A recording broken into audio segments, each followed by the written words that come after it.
Primeira carta de Paulo aos Tessalonicenses, capítulo 5. Irmãos, quanto aos tempos e às épocas, não precisamos escrever-lhes, pois vocês mesmos sabem perfeitamente que o dia do Senhor virá. Você pode, se você tem uma caneta, você grifa aí, o dia do Senhor virá. Como ladrão à noite. Quando disserem paz e segurança, a destruição virá sobre eles de repente, como as dores de parto à mulher grávida, e de modo nenhum escaparão. Grifa aí também, de modo nenhum escaparão. Mas vocês, irmãos, não estão nas trevas, para que esse dia os surpreenda como ladrão. Vocês todos são filhos da luz, filhos do dia. Não somos da noite nem das trevas. Portanto, não durmamos como os demais, mas estejamos atentos e sejamos sóbrios. Pois os que dormem, dormem de noite. E os que se embriagam, embriagam-se de noite. Nós, porém, que somos do dia, sejamos sóbrios, vestindo da couraça da fé e do amor e o capacete da esperança da salvação. Porque Deus não nos destinou para a ira, mas para recebermos a salvação por meio do nosso Senhor Jesus Cristo. Ele morreu por nós, para que quer estejamos acordados, quer dormindo, vivamos unidos a Ele. Por isso exortem-se e edifiquem-se uns aos outros, como de fato vocês estão fazendo. Feche os seus olhos, por favor. Senhor Deus e Pai Todo-Poderoso, nós estamos aqui reunidos na Tua presença, porque o Senhor é poderoso, o Senhor é grandioso, o Senhor é soberano sobre tudo e sobre todos. O Senhor tem controle sobre a vida, o Senhor tem controle sobre a morte, o Senhor tem controle sobre o universo, o Senhor tem controle sobre as nossas vidas. O Senhor é rei, o Senhor é soberano, o Senhor iniciou um projeto para a humanidade de salvação e redenção, o Senhor consumará este projeto. O Senhor é o Deus da história, o Senhor é o Deus do cosmos, e a Ti nós queremos render glórias, a Ti nós queremos render graças, a Ti nós queremos nos humilhar reconhecendo que nós nada somos e que de Ti precisamos e que de Ti vem a salvação para as nossas vidas. Portanto, Espírito Santo, eu Te oro, Senhor Deus, humildemente, para que o Teu Espírito possa falar poderosamente nessa noite, para que o Teu Espírito possa agir com graça, com misericórdia e abrir os nossos olhos espirituais, abrir o nosso coração, abrir, Senhor Deus, os nossos ouvidos, para que possamos compreender o quão boa, perfeita e agradável é a Tua vontade quando ministrada através da Tua palavra. É assim que nós Te oramos, Pai, em nome de Jesus, amém. Queridos, eu pedi para vocês grifarem no versículo 2, pois vocês mesmos sabem perfeitamente que o dia do Senhor virá. O que é o dia do Senhor, queridos? Isso é uma expressão que os teólogos chamam de veterotestamentária. É uma expressão que é muito dita no Velho Testamento, o dia do Senhor. E Paulo fala aqui que o dia do Senhor virá como ladrão à noite. O dia do Senhor, queridos, é o dia em que Jesus Cristo, Ele irá voltar para julgar a humanidade. Nós estamos aqui orando, nós estamos aqui adorando a um Cristo que veio há aproximadamente 2012 anos atrás, há 2012 anos, e Ele se entregou e Ele morreu por cada um de nós como servo, como um homem humilde, como um homem que foi humilhado, como um homem que sofreu soco, sofreu cuspe. Alguém aqui já foi cuspido na cara alguma vez? Então você nunca vai saber o que é essa humilhação. Um homem que foi chicoteado, um homem que foi zombado, um homem que foi crucificado. E o Velho Testamento diz que maldito o homem que é pendurado no madeiro. Aos homens pendurados no madeiro, ao madeiro estavam esperando os ladrões, os estupradores, a pior raça da humanidade, o madeiro os esperava. E Jesus foi preso no madeiro.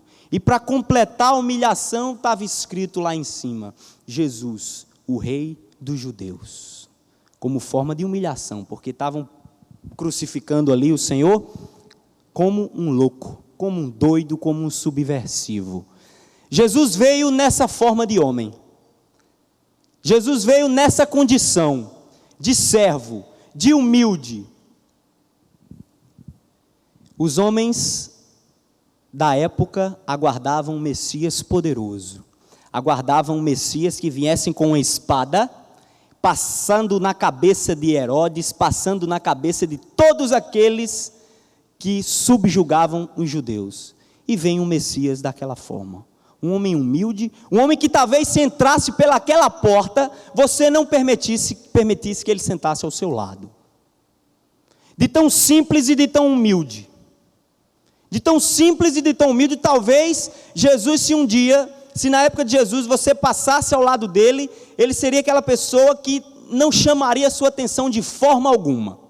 Diferente de um governador do estado, diferente de um prefeito, de um ministro, seja do governo Dilma, seja um ministro do Supremo, do Superior Tribunal de Justiça, não chamaria a sua atenção.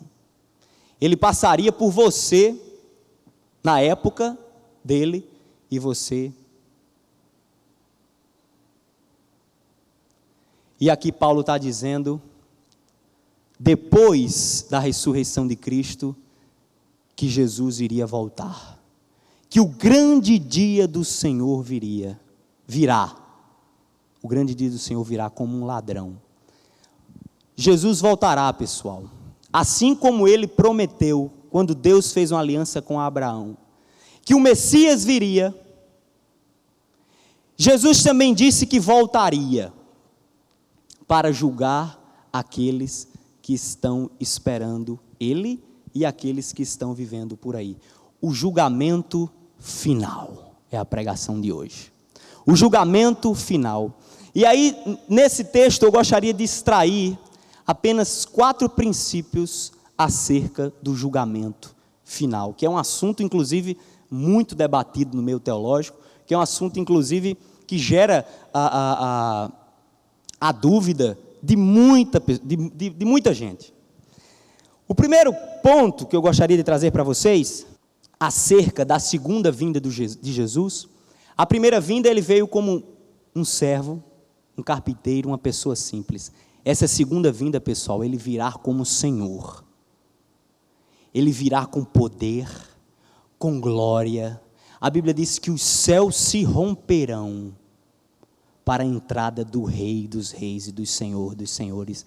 E a Bíblia diz que nesse dia todo joelho se dobrará e toda a língua confessará que o Senhor é Deus.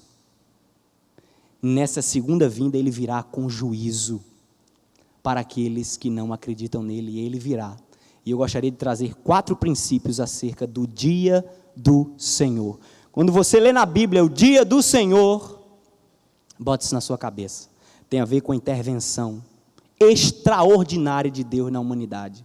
E no Novo Testamento, principalmente, tem a ver com a segunda vinda de Cristo. A primeira dela é que ninguém sabe quando esse dia acontecerá. E aí eu convido você a abrir a sua Bíblia no Evangelho de Mateus, capítulo 24. Disse Jesus, quando estava aqui na terra: quanto ao dia e a hora, ninguém sabe, nem os anjos do céu, nem o Filho, senão somente o Pai.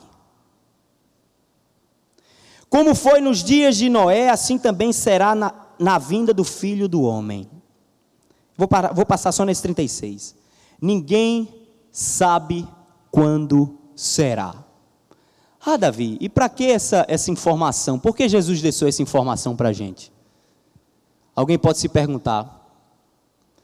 Queridos, isso é muito importante para a igreja, porque a gente vai ver lá no próximo ponto, que um dos sinais desse dia se aproximando será falsos profetas, dizendo-se Jesus ou dizendo o dia que Jesus virá. Ou quem aqui nunca ouviu falar acerca do julgamento final do fim dos tempos? Com certeza. Nostradamus. Quem mais, pessoal? Quem mais falou aí do fim dos tempos? Várias seitas dos Estados Unidos. Existem várias seitas, todas elas levantadas, biblicamente falando, e em respeito e em amor, se alguém acredita numa delas, pelo inferno, porque ninguém sabe. A única pessoa que tem a intenção de confundir a cabeça da igreja é Satanás. Então o próprio Jesus disse: quanto ao dia e à hora ninguém sabe, nem os anjos do céu, nem o Filho, senão somente o Pai. Ninguém sabe o dia, nenhuma profecia acontecerá dizendo quando será esse dia. Segundo ponto, haverá sinais claros antes do acontecimento desse dia. Primeiro ponto, ninguém sabe quando é o dia do Senhor. Segundo, ninguém sabe, mas haverá sinais claros. A igreja, quem tiver ligada ao Espírito Santo, num relacionamento autêntico com Jesus Cristo, irá perceber que o dia está se aproximando. Mas quem não tiver, não vai notar, e a gente vai ver aqui. Vamos para Mateus 24, aí onde vocês estão, capítulo 4. Jesus respondeu: cuidado, que ninguém os engane, pois muitos virão em meu nome, dizendo eu sou o Cristo, e enganarão a muitos. Vocês ouvirão falar de guerras e rumores de guerras, mas não tenham medo, isso é só o início dos sinais. Vocês vão ver que Jesus falando isso mais lá na frente. É necessário que tais coisas aconteçam, mas ainda não é o fim. Nação se levantará contra nação, e reino contra reino. Haverá fomes e terremotos em vários lugares do planeta. Tudo isso será o início das dores. O dia do Senhor, pessoal, será terrível para quem não estiver no Senhor. Viu o que Jesus está dizendo aqui? Início das dores. Guerra, nação se levantando contra nação, terremoto, tsunami, eventos da natureza nunca visto antes. Então eles os entregarão para serem perseguidos e condenados à morte. E vocês serão odiados por todas as nações por minha causa. O simples fato de você adorar o Senhor e dizer, fui para a cidade viva nesse domingo, será motivo de você ser perseguido de alguma forma. Naquele tempo muitos ficarão escandalizados, trairão e odiarão uns aos outros, e numerosos falsos profetas surgirão e enganarão a muitos. Devido ao aumento, quem gosta de sublinhar a Bíblia, sublinha aí. Devido ao aumento da maldade, o amor de muitos esfriará, mas aquele que perseverar até o fim será salvo. Pessoal, estamos ou não estamos vivendo muito parecido com o que Jesus está dizendo aqui? Hoje, o amor de muitos esfriará. Vocês estão notando como nunca antes na história da humanidade o homem tem sido coisificado? A capacidade que os pais têm hoje de gerar os seus filhos e não ter um pingo de amor para com eles, pelo simples fato de terem sido feitos num relacionamento fora do casamento, ou coisa nesse sentido, e até dentro do casamento mesmo. Porque os pais, ou o pai ou a mãe, por interesses próprios e egoístas, e os filhos, a capacidade e a facilidade, a rapidez que os filhos têm hoje de odiarem os seus pais, pelo simples fato de negar a chave de um carro. Eu vi essa semana e eu disse, rapaz, eu estou ficando velho, porque na minha época eu não lembro disso. Um aluno agredindo uma professora. Eu vou ser sincero, na minha época de ensino médio, não faz muito tempo não, eu sou novo. Eu nunca nem tinha ouvido falar nessa história de um aluno agredir um professor, seja verbalmente. Eu nunca presenciei no ensino médio uma coisa dessa natureza. Eu não estou aqui com um discurso de Zé Mané, nem de careta, não. Eu estou falando sério. Talvez para a gente aqui, quem é mais da faixa dos 30 para cima, com certeza. Não tinha isso não na escola. Mas hoje você bota no YouTube, o que tem é aluno dando em professor, aluno respondendo o professor. O amor de muito, o respeito de muitos esfriará. E as ficadas? E os relacionamentos? Isso aí nem se fala, né? A menina é um boneco. Um homem, um boneco também. O que importa é o prazer. Pelo simples fato de eu ter prazer. Porque o amor, amigo, passou longe. E muito, nem existe mais. Quem está falando em casamento hoje? As mulheres, coitadas, às vezes ficam arrasadas. Porque os caras não querem conversa, não querem responsabilidade, não querem. Hoje a turma não quer. Não é verdade, queridos? Ou não? Difícil. Eu lembro na minha turma, quando eu disse que ia casar, a turma tirou muita onda, a minha turma do colégio. Rapaz, vai algemar, não sei o que e tal. O amor de muitos esfriará, mas aquele que perseverar até o fim será salvo. Olha, querido, não existe vitória. Escrevam isso, anotem, em nome de Jesus. Não existe vitória sem perseverança. Em nada na sua vida, em nada. Você não vai ser vitorioso do ponto de vista profissional se você não for perseverante. Você não vai ser vitorioso em nenhum aspecto na sua vida se você não for perseverante. Jesus está usando aqui a perseverança, inclusive, para quê, queridos? Para a salvação. Para a salvação, persevere. É sofrimento no seu namoro, está complicado, está dando a vontade de botar aquela mão ali, tal, pá, tal. Persevere na santidade do Senhor. Persevere. Quem perseverar até o fim, nisso aqui, será salvo. E este evangelho do reino, versículo 14, será pregado em todo o mundo, como testemunho a todas as nações, e então virá o fim. Outro sinal do fim é a pregação do evangelho de forma difundida, de forma massificante. Não estamos vivendo hoje, queridos, uma pregação do evangelho de forma massificante. Hoje é Bíblia, meu amigo, é Bíblia da vitória, é Bíblia da derrota não, né? Que vai comprar uma Bíblia da derrota. É Bíblia da mulher, é Bíblia do homem, é Bíblia de não sei o quê, é Bíblia de não sei o quê lá, é comentário, é uma Bíblia desse tamanho, é estudo, é vídeo do YouTube. Olha, aquele YouTube é uma beleza, você bota ali, tem de tudo. Você quer estudar a Bíblia, quer ter umas aulas até de escola bíblica, bota lá para tu ver se não tem. Tem coisas maravilhosas.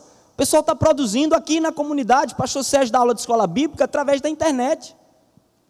Uma pessoa lá no Japão, se ela tiver acesso à internet, aonde for, se ela estiver num buraco mais escondido do mundo e tiver um sinal de internet, ela vê o pastor Sérgio pregando aqui. E então virá o fim, quando a mensagem for pregada em todo o mundo. Versículo 15.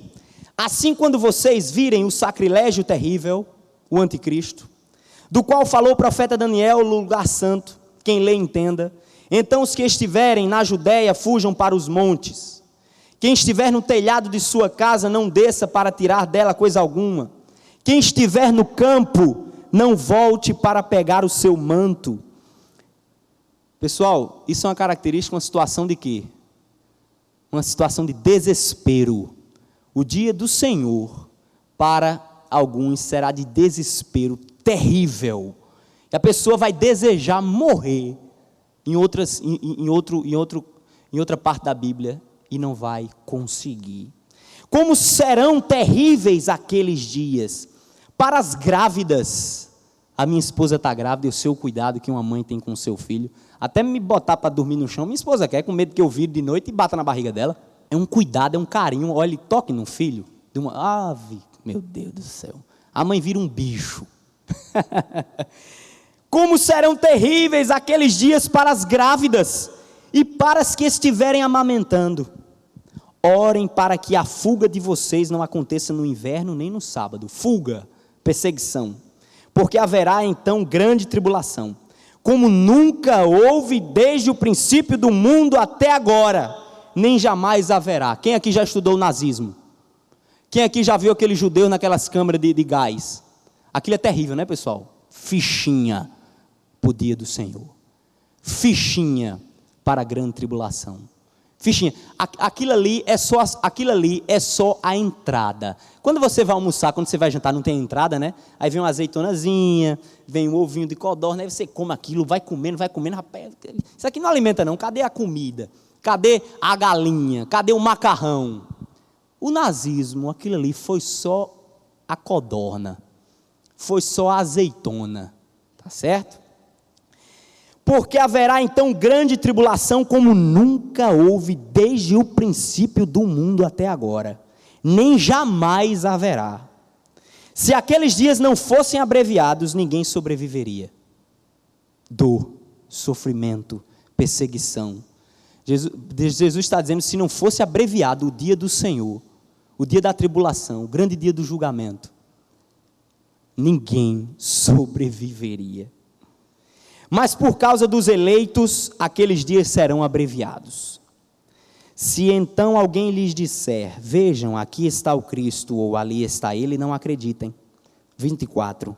Pois aparecerão falsos cristos e falsos profetas que realizarão grandes sinais e maravilhas, para, se possível, enganar até os eleitos. Tem muita gente aí fazendo muito milagre, operando muita maravilha, mas pregando um evangelho que, me perdoe, veio das fornalhas do inferno, meu amigo, porque não é Bíblia de forma nenhuma. Igreja, não se engane com milagre. Igreja do Senhor, não se engane com sinais miraculosos. Jesus está dizendo isso aqui, que no final dos tempos, haverá até a confusão dos eleitos. Vai ser tanta confusão, falsa profecia, enrolação para desviar você disso aqui. Tem gente hoje que é incapaz de ler um versículo bíblico, pelo menos por semana, mas as pernas canelas, meu amigo, se empolga para ir num culto de uma irmã que vai dar uma profecia, bacana para você naquela noite. Profecia, ou não é, pessoal? O que a igreja está atrás hoje? Me responda o que a igreja está atrás hoje. Me diga. A igreja está atrás de milagre, a igreja está atrás de sensacionalismo, a igreja está atrás, sabe de quê? E o pior de tudo não é nada, é que a maioria, a grande maioria desses sinais é para isso aqui,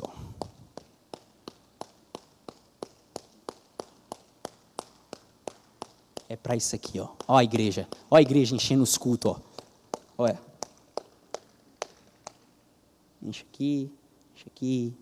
Enche aqui, E Jesus disse, até os eleitos serão confundidos com os sinais que serão feitos nos últimos dias. Vejam que eu os avisei antecipadamente, diz Jesus. Versículo 26. Assim, se alguém lhes disser, ele está lá no deserto, não saiam. Ou ali está ele dentro de casa, não acreditem, porque assim como o relâmpago sai do oriente e se mostra no ocidente, assim será a vinda do Filho do Homem. Onde houver um cadáver, aí se ajuntarão abutres. Imediatamente após a tribulação daqueles dias, o sol escurecerá, e a lua não dará a sua luz, as estrelas cairão do céu, e os poderes celestes serão apagados. Então aparecerá no céu o sinal do Filho do Homem, e todas as nações da terra se levantarão, e verão o Filho do Homem vindo nas nuvens do céu, com poder e grande glória. Ele enviará os seus anjos com grande som de trombeta, e estes reunirão os seus eleitos dos quatro ventos, de uma a outra extremidade dos céus. Aprendam a lição da figueira, quando seus ramos se renovam e suas folhas começam a brotar. Vocês sabem que o verão está próximo. 33. Assim também, quando virem todas essas coisas que acabei de vos falar, saibam que ele está próximo às portas. Eu lhes asseguro que não passará essa geração até que todas essas coisas aconteçam. Céus e terra passarão, mas as minhas palavras jamais passarão. Ninguém saberá qual será o dia do Senhor. Haverá sinais claros antes do acontecimento desse dia. Você não está aqui por acaso. Diga para o irmão que está do seu lado: você não está aqui por acaso. Você já parou para pensar nisso? Haverá um fim. Haverá um fim. Deus começou a história, Deus intervém e é soberano sobre a história e conduzirá a história e toda a humanidade para o grande dia do Senhor.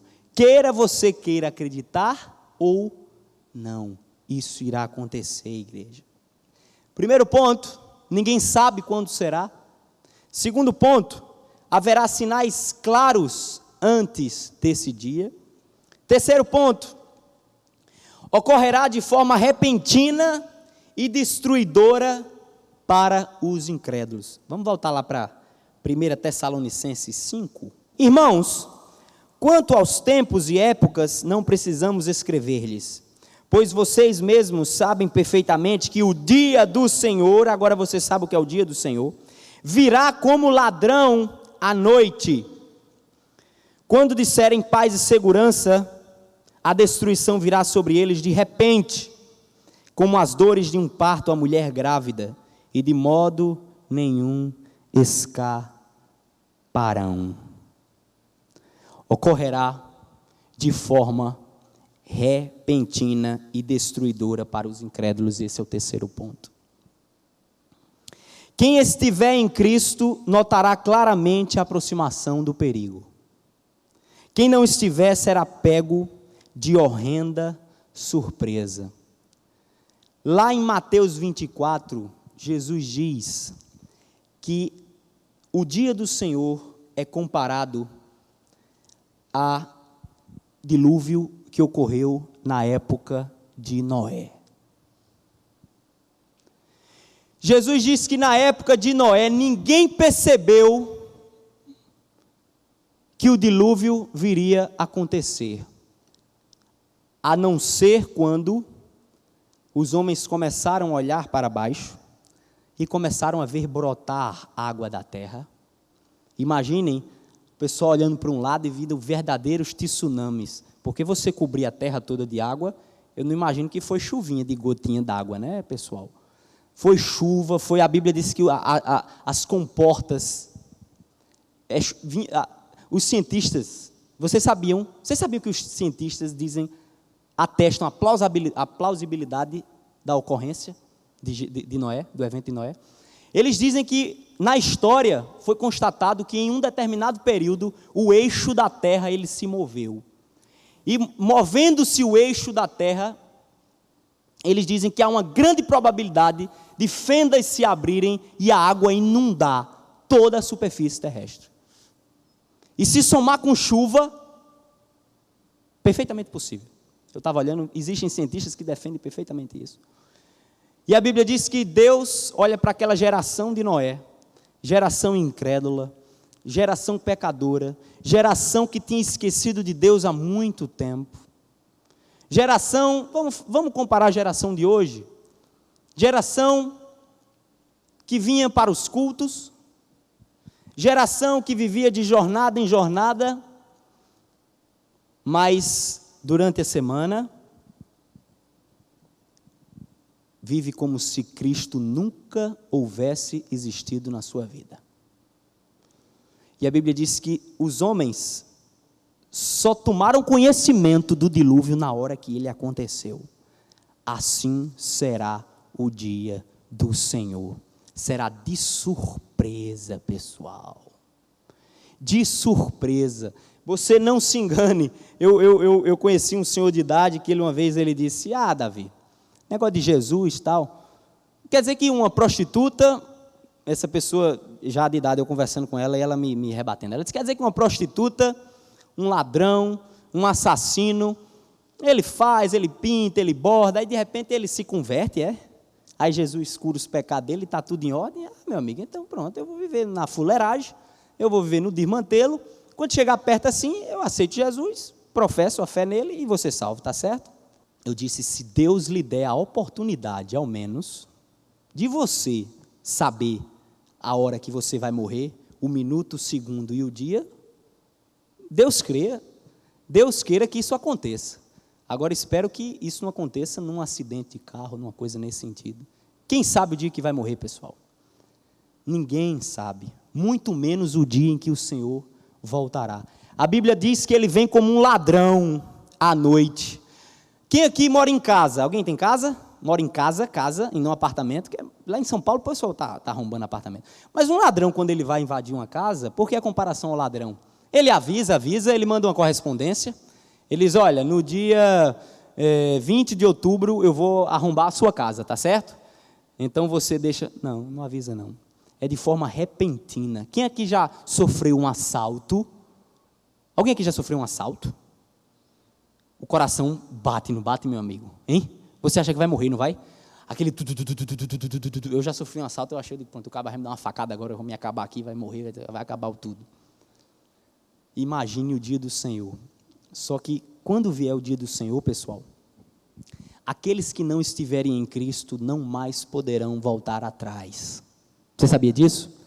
Aqueles que não estiverem em Cristo, na hora que ocorrer o dia do Senhor, você vai lembrar as pregações do pastor Sérgio aqui, você vai lembrar as pregações de Tiago Dutra, você vai lembrar as pregações de Daniel, de Josemar, você vai lembrar as ministrações de Cleidson, você vai se lembrar, mas vai ser tarde demais, porque a Bíblia diz que imediatamente os anjos separarão os que são e os que não são do Senhor, e aí será choro, pranto e ranger de dentes, pessoal. O dia do Senhor virá de forma súbita, assim como ocorreu na época de Moisés, na época de Noé. Na época de Noé, pessoal, os homens estavam indiferentes com o dilúvio anunciado. E nós não estamos não indiferentes com a segunda vinda de Jesus. Quem fala, você ouve, você escuta muito a segunda vinda de Jesus. Você vive aguardando isso, esperando isso. Você já parou para pensar nisso? Que Jesus irá voltar? Estamos indiferentes, vivendo a nossa vida, comendo, bebendo, se divertindo. Na época de Noé, alguns achavam que aquela ideia era radical, mística, insensata, desvairada. Na época de Noé, a mente dos homens não acordavam do estado de torpor que estavam. A geração da época de Noé vivia como se jamais houvesse de chegar o fim da existência atual da ordem das coisas. Uma vez eu estava conversando com um amigo que gostava de praticar muita maldade. Ele praticava numa determinada profissão, ele sempre obtinha, e eu acho que ainda obtém, algumas das vitórias dele, praticando maldades, sabe? Eu cheguei para ele eu digo, meu irmão, me diga uma coisa, você não acha que você vai responder por tudo que você faz de mal para o outro, não? Você acha que tudo que você faz aqui na terra não terá uma resposta, não terá um julgamento, não terá uma retribuição, seja aqui, seja no porvir? Aí ele pegou e disse, Davi, não vem com essas tuas conversas de pastor não, isso vai para lá. Eu digo, então tá certo, fui para lá. E aí mudamos o assunto e conversamos outra coisa, mas é a questão do nosso pensamento, pessoal. A nossa vida aqui, essa vida aqui na terra, a gente tem que primeiramente olhar para o futuro. Essa mãe que adorou o Senhor no caixão do seu filho, ela com certeza estava com o olho lá na frente, na segunda vida do Senhor, na esperança, na ressurreição dos mortos, porque aquele que está em Cristo, ainda que morra, viverá. Não existe desespero para quem está em Cristo, porque nem a morte é capaz de trazer desespero para uma pessoa que de fato está em Cristo. Virá de forma repentina e destruidora. Paulo fala aqui que virá como dor de parto. Estude para você ver que a dor de parto, querido, dói, viu? Eu não sou mulher, nem nunca vou parir, mas os estudos científicos dizem que a dor do parto, junto ali com a dor do infarto no coração, é parecido. Dói com força, e de modo nenhum escaparão. Quem me ouve, se você acredita, meu irmão, amém. Se você não acredita, eu oro para que o Espírito Santo faça você acreditar, porque você acreditando ou não, esse dia chegará. A história, irmãos, a história move, a história caminha. O relógio, olhe para o seu relógio, olhe, rapaz, esse bicho já está falando há muito tempo. Está vendo os segundos, os minutos, tudo isso está correndo para a consumação do plano de Jesus Cristo. Não se engane, tudo, o tempo passando, tudo é para a consumação do plano de Jesus Cristo. E o último ponto, e aí eu termino a mensagem. Primeiro ponto, ninguém sabe quando será esse grande dia. Segundo, haverá sinais claros antes deste dia, a gente leu aqui. Terceiro, ocorrerá de forma repentina e destruidora para os incrédulos.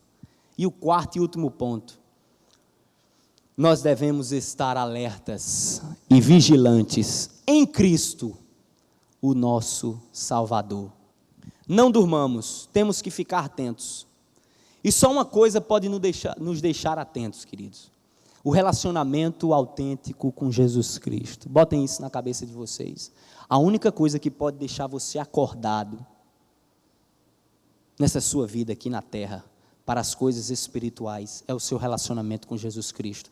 Não brinque não, quando você se afasta de Jesus Cristo, o pecado ele começa a ser tão natural, o pecado ele começa a ser fazer tão parte do seu DNA, que o irmão seu em Cristo, que está do seu lado, ele observa, ele fica espantado, porque ele está olhando pelos olhos do Espírito Santo, pelas lentes do Espírito, mas você que não está, acha normal. Quando você conversa com uma pessoa, e aí eu gosto sempre de esclarecer isso, para eu não ser mal interpretado, não existe diferença nenhuma entre os que são de Deus e os que não são de Deus, no que se refere à essência. Somos pecaminosos, todos. A diferença é que o que pertence a Cristo tem um coração quebrantado e arrependido para o pecado. Quando erra, quando peca, quando vacila, dá um peso na consciência, meu amigo. Mas pense que você geme e vai falar com o irmão: meu irmão, eu pequei, cara, putz grilo, olha como eu tô arrasado, meu irmão. Mas o que não está, comete o vacilo, comete o erro, faz a besteira e não está nem aí para a história do Brasil. Se você, toda pregação eu falo isso, acho que o pessoal já deve estar dizendo: rapaz, tu repete a mesma coisa. Se você não sente nenhum tipo de quebrantamento no que se refere à realização dos seus pecados, porque ninguém aqui não é pecador, quem disser que não é mentiroso, como a Bíblia diz, duvide da sua salvação. Eu sempre digo isso e digo com base nas Escrituras. Se você comete os seus pecados sexuais, os seus delitos, as suas iniquidades, e o Espírito Santo, e você acha a coisa mais natural do mundo, duvide inclusive da sua salvação, se você pertence a Cristo. Em nome de Jesus, duvide. E eu repito, não existe diferença em essência. Todos somos pecadores. Agora, o que está em Cristo tem o coração quebrantado. Se arrepende uma vez, 2 vezes, 3 vezes, 4 vezes, 5 vezes, é caindo, se levantando, indo, vindo. Os que dormem não conhecem a Cristo, tampouco estão interessados em conhecê-lo. Não sejamos indiferentes, pessoal. Tem sentimento pior do que a indiferença? Na minha época de namoro, essas coisas, rapaz, a indiferença era fogo. De ser indiferente. Você é indiferente com a fulana é horrível, né? A mulher fica arrasada. E o caba, quando está apaixonado? E a mulher sabe. A mulher descobre através de uma amiguinha, através de um colega: rapaz, fulano é apaixonado por ti. A mulher é indiferente. Tá nem aí pro cara. O cara sofre, não sofre não? Chora, se acaba. A mulher do mesmo jeito. Muitos, queridos, têm sido indiferentes para a segunda vinda do Senhor. Têm sido indiferentes para o projeto que Ele tem para a sua vida. Não seja, não durma. Queridos, Paulo também fala aqui na vigilância espiritual. Esta vigilância tem a ver com a prática constante das ações que glorificam a Deus. O que é ser vigilante, Davi, até a segunda vinda de Cristo? Esse é o penúltimo subitem. O que é, Davi, estar vigilante até a segunda vinda de Cristo? É a prática constante de ações que glorifiquem a Deus. Prática constante de orações que glorifiquem a Deus. Paulo fala de associar-se à luz. Você sabe o que é associar-se à luz? Você quer saber se o seu namoro é luz? Seu namoro é luz? Imagina uma câmera de Big Brother, quando você está sozinho com sua namorada, numa praia, ou então, eu já namorei, amigo, numa praia, ou na sala. Isso é um namoro da luz. Uma câmara de Big Brother. Os que são da luz são aqueles que tudo o que fazem, ainda que estão fazendo sozinho, todos têm conhecimento. Claro, com suas devidas proporções, né? Alguns aqui vão pensar, Davi, oxente, quer dizer que acaba quando casa? Peraí, né, pessoal? Em nome de Jesus. O que faz na luz é o eticamente correto, o moralmente aceitável. É aquilo que não escandaliza a palavra do Senhor. Isso é a luz. Sabe? Aquela história de vamos fazer escondido. Vamos fazer, eu não sei se vocês viram, no Jornal Nacional dessa semana, um dos repórteres ligou para uma senhora que casava com um estrangeiro, para o estrangeiro poder obter um visto. E aí o que ela diz na ligação? Quem assistiu o jornal viu. O que ela disse na ligação? Olha, eu me caso com você. Aí o repórter disse, mas isso não é ilegal não, minha senhora, a gente só se casar no papel, tá? Ela disse, mas ninguém vai saber. Isso é trevas, isso é noite. Se o que você tem feito para ninguém saber, você tem feito às escondidas, quer coisa de mais treva do que fofoca? Pense que é do inferno, vem da bandeja. Pessoal, é um comentáriozinho do ministério, do irmão, do cicrano. Já observou? Por que não faz na frente de todo mundo, numa reunião? Por quê? Porque tem que ser quando acaba. Acaba, por exemplo, está louvor, né? Todo mundo sai, não sei o quê, aí acaba o louvor. Aí acaba. Rapaz, vem cá. Tem um negócio para te dizer. Por que tem que ser assim? Tem uma coisa para dizer? Fala. Fala na frente, todo mundo é luz. Qual é o problema? O que você vai falar? Tem algum problema no que você vai falar? Tem algum problema no comentário que você vai fazer no seu trabalho?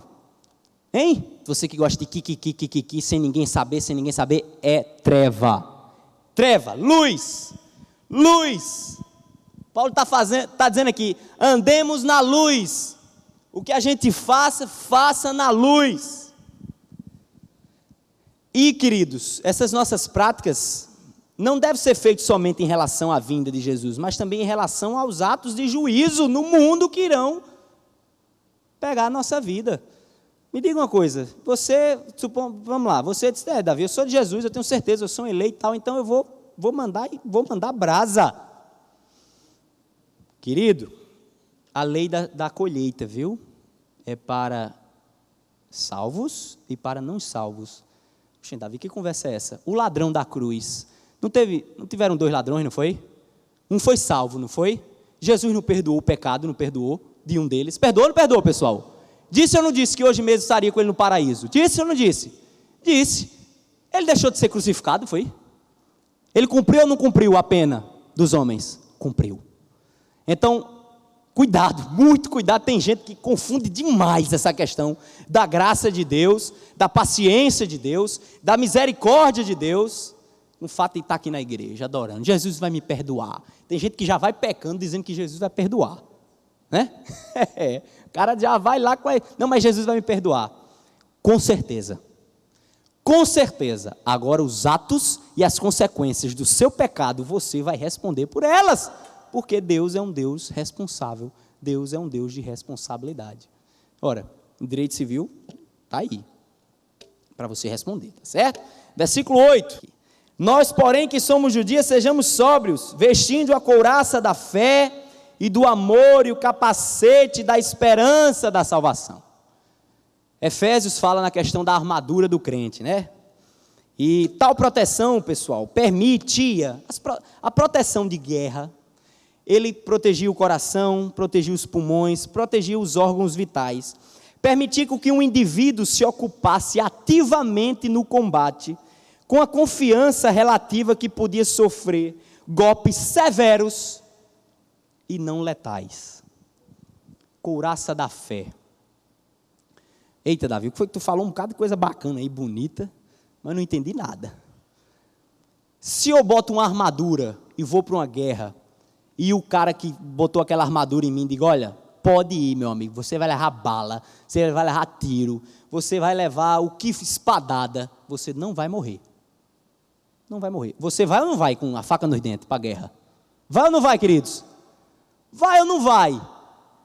Pois na vida Jesus está dizendo a você, olha, coloca a couraça da fé, do amor e da esperança da salvação, que você não vai morrer em hipótese nenhuma. Então, irmãos, coloquem a faca nos dentes e vamos correr em busca do propósito que o Senhor tem para cada um de nós.